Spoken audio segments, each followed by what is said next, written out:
सुहानी को याद आया अपना भूला हुआ मकसद। बात हो रही है कलर्स के पॉपुलर टेलीविजन शो सिर्फ तुम की, जहां हमें काफी धमाकेदार ट्रैक देखने को मिल रहा है।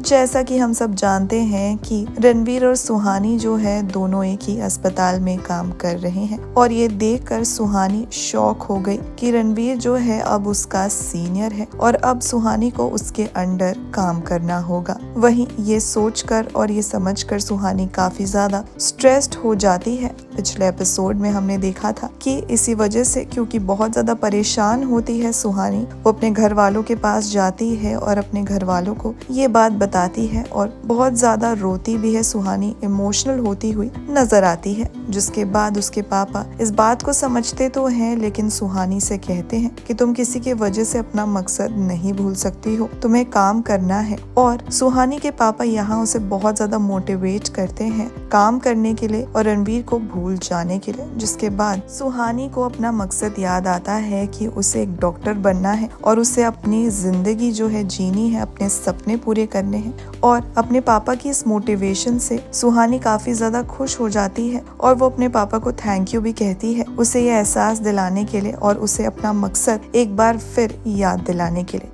जिसके बाद सुहानी के पापा उससे कहते हैं कि वो खुद उसे अस्पताल छोड़ेंगे और उस रणवीर को भी देख लेंगे। जिसके बाद सुहानी अपने पापा को इनकार कर देती है। वो कहती है कि नहीं, मैं ये लड़ाई जो है वो खुद लड़ूंगी, क्योंकि ये मेरी लड़ाई है और इसे अकेले लड़ के मैं जीतूंगी भी, क्योंकि ये मेरे और रणवीर के बीच की बात है। और अगर मैं थोड़ी सी भी डर गई तो मतलब मैं पूरी डर जाऊंगी, इसलिए मुझे ये लड़ाई जो है अकेले ही लड़ना होगा। ये सुनकर सुहानी के घर वाले काफी ज्यादा खुश हो जाते हैं और दादी भी उसे शाबाशी देती हुई नजर आती है। दूसरी तरफ हम ये देखेंगे कि रणवीर जो है अपनी माँ का ख्याल रखता हुआ नजर आएगा। रणवीर और उसकी माँ ममता के बीच में हमें एक इमोशनल बेटे और माँ का एक कॉन्वर्सेशन सुनने को मिलेगा, जहाँ रणवीर अपनी माँ का ख्याल रखता हुआ नजर आने वाला है। हम ये भी देखेंगे कि सुहानी को हेल्प करने के लिए आदित्य भी सिटी हॉस्पिटल पहुँच जाता है, लेकिन वहाँ पर सुहानी जो है आदित्य से कहती है कि मैं लड़ाई खुद लड़ सकती हूँ और तुम्हें क्या लगता है कि मैं एक औरत हूँ, इसीलिए मैं अकेले नहीं लड़ पाऊंगी। जिसके बाद आदित्य को गुस्सा आ जाता है और वो कहता है कि बार बार ये वुमेन्स कार्ड खेलना बंद करो, तुम मेरी दोस्त हो और मुझे तुम पर पूरा भरोसा है, अपने आप से भी ज्यादा भरोसा है। लेकिन अगर उस रणवीर ने, यानी कि उस रिटार्डेड ने कुछ भी ऐसा काम किया या फिर मेरी फ्रेंड को हर्ट किया तो मैं उसे छोड़ूंगा नहीं।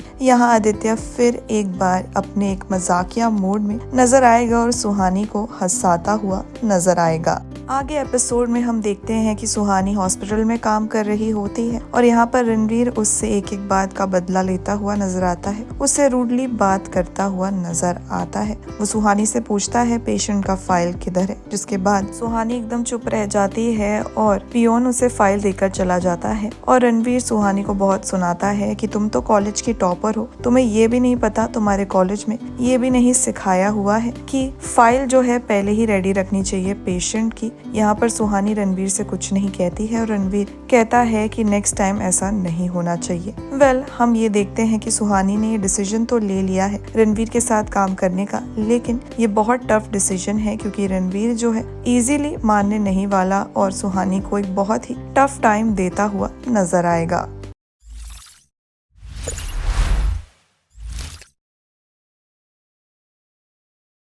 SD पंट, अब बुकी के साथ नहीं, कंपनी के साथ खेलो, खुद से करो डिपॉजिट, खुद से करो विथड्रॉ, ना कोई रूल्स ना कोई लिमिट, 24/7 कस्टमर सर्विस के साथ, with trust and luck, let's get you winning eight sdpant.com, link in description.